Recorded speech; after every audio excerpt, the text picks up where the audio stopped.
The winter of 1914 had carved itself into the soul of the Western Front. For one night, one impossible, fragile night, the guns went silent.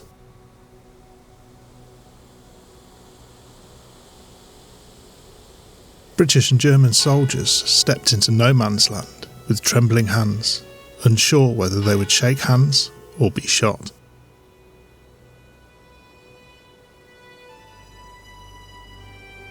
But they weren't shot.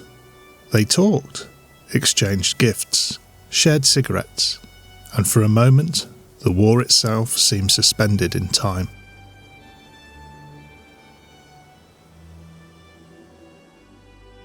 Hi, I'm Matt, and this is Battlefield Legends, true accounts of ordinary men in extraordinary moments. Stories spread like wildfire. Men spoke of Germans who spoke English, of shared hymns in the frozen dark, of football matches illuminated only by lanterns and the moon. But when these stories reached headquarters, the reaction was icy.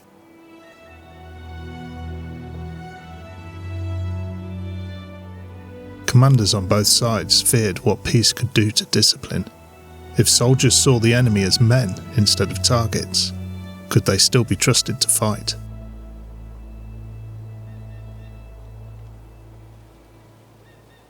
By early 1915, fraternisation was declared a crime. It wouldn't be tolerated again. But memories don't obey orders, and many soldiers secretly hoped for another miracle.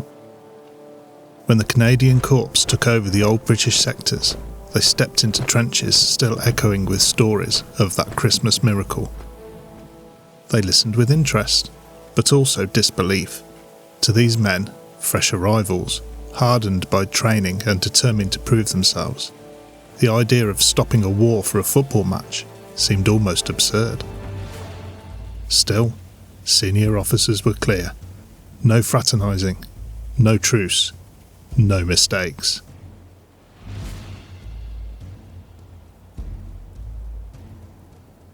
The Canadians were not in Europe to exchange gifts. They were there to fight. As Christmas 1915 approached, the familiar rituals returned. The bitter wind, the endless cold, the blankets that never kept the frost out.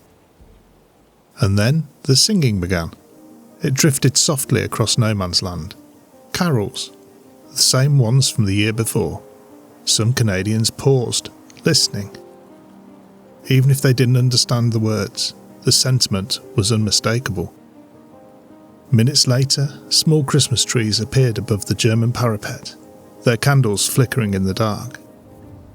And then came the calls. Come, English, celebrate with us again. Christmas, Christmas. Except this time, the English weren't there. The men rising from the trenches were Canadians, and they had a very different mindset.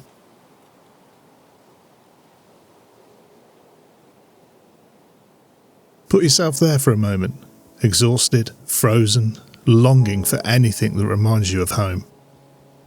If you saw soldiers, your enemy, raising Christmas trees and singing into the night, would you believe it was a genuine peace, or would you suspect a trap waiting in the darkness?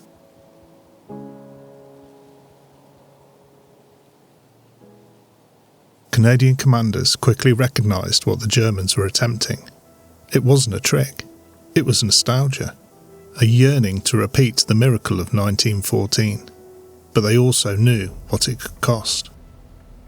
If German soldiers could walk into no man's land unchallenged, even in peace, they could gather intelligence, map trench layouts, inspect defences, so a brutal decision was made. The Canadians would stage a false truce of their own, but instead of offering peace, they would teach the enemy never to approach again.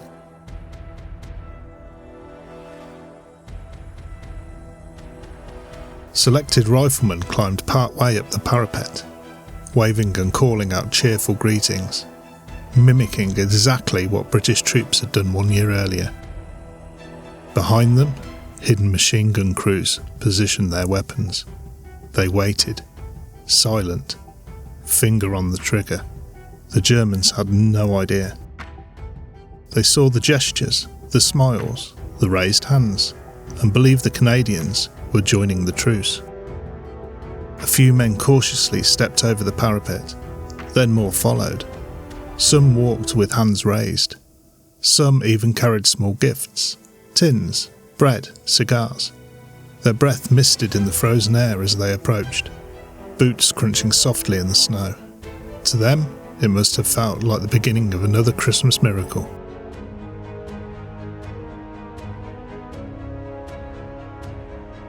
When the Germans reached the midpoint of no man's land, unarmed, exposed, defenceless, there was a heartbeat of silence. Then the Canadians opened fire. The first burst ripped across the quiet night like cloth tearing. Machine guns chattered relentlessly. Rifles cracked in deadly rhythm. Snow kicked up, stained instantly with blood. The Germans had no chance. Some fell where they stood. Others turned to run, slipping on the frozen ground, scrambling back towards their trenches as bullets sliced the air around them. What had become as hopeful steps towards peace became a slaughter. The firing continued until no man's land was empty again. The Canadians held their line. They didn't advance. They didn't retrieve bodies. The message was enough. There would be no more Christmas truces. News of the incident spread quietly along the front. Some Allied soldiers approved. Good, it stops fraternisation. It keeps everyone alert. But others felt uneasy. They wondered if caution had turned into cruelty.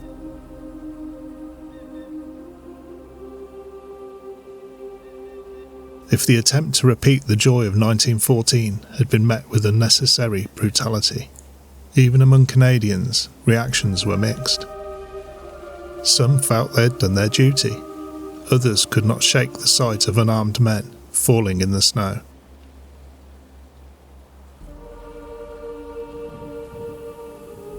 War forces hard choices. This one cut deeper than most. By 1915, the war had hardened into something darker. Armies feared softness more than bullets. Hope itself became dangerous. Where 1914 had shown humanity, 1915 showed the cost of believing in it.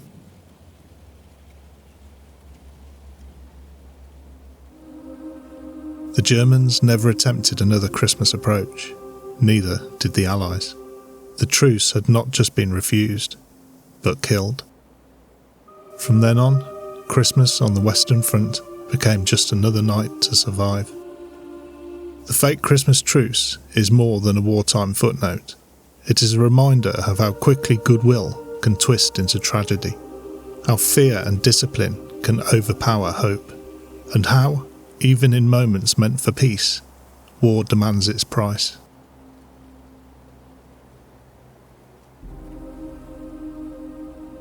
In 1914, soldiers saw each other as human. In 1915, they were reminded they were enemies.